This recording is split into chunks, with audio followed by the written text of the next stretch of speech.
Joe Biden and Donald Trump are preparing to go head-to-head in a high-stakes debate ahead of November's US presidential election. CNN is hosting the event at its Atlanta headquarters in Georgia. It's the first time a current and former president have debated, and the first time these two have been in the same room since they last debated in 2020. The Democratic candidate, Joe Biden, is 81 and Republican Donald Trump is 78. They're the oldest candidates to seek the presidency. Anywhere between 70 and more than 100 million people will be watching the debate.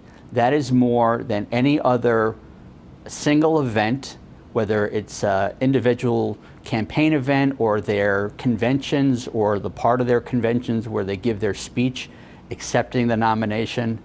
And it's the two of them together where you are actually seeing and comparing them, both stylistically and hearing a difference in how they view different issues. With both campaigns essentially tied in the polls, there's plenty on the line. And the economy, along with the wars in Ukraine and Gaza, are likely to be discussed. After a week of preparing, Joe Biden is expected to focus on contentious issues such as abortion. He could also bring up Donald Trump's involvement in the January 6th Capitol attack and potentially the former president's hush money trial conviction. I think it's risky for Biden to push too hard on the felony convictions. On the other hand, I don't think it can be avoided.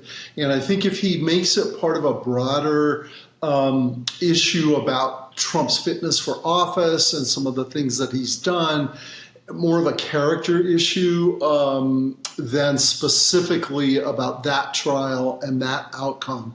I think that's probably a better strategy for him. The conviction of President Biden's son, Hunter, could also be raised. But Donald Trump is likely to keep the focus on the number of migrants entering the US from the Mexico border and push his narrative about Joe Biden's mental fitness to lead. You always want to be on offense in the debate. Audiences judge who wins or loses debates, political debates, based on who is the most aggressive without being offensive. In 2020, it was Donald Trump who was the incumbent and Joe Biden the challenger for the White House. They debated twice. The first encounter turned into a chaotic shouting match. Vote now. Make sure you, in fact, let people know you're a senator. I'm not going to answer the question because the question is radical left. Will you shut up, man?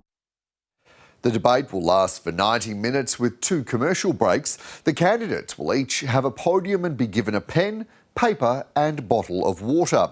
Joe Biden will be on the lectern on the right and Donald Trump will have the last word after a coin toss. There'll be no audience, props are out and microphones will be muted when the other candidate is speaking. Each will have 2 minutes to answer questions and a minute for rebuttals and responses. The absence of an in-studio audience and the willingness of CNN to suppress the mic of the person who's not speaking should increase the likelihood that the people who are at home watching will be able to at least hear and interpret in their own right the answers being offered by the candidates. The first televised debate took place in 1960 between Democrat John F. Kennedy and Republican Richard Nixon. The next TV face-off wasn't until 1976 between Jimmy Carter and unelected incumbent Gerald Ford. They've been held every election cycle since as a way for the candidates to make an impression with voters. A record 84 million TV viewers tuned in to the first debate of the 2016 election.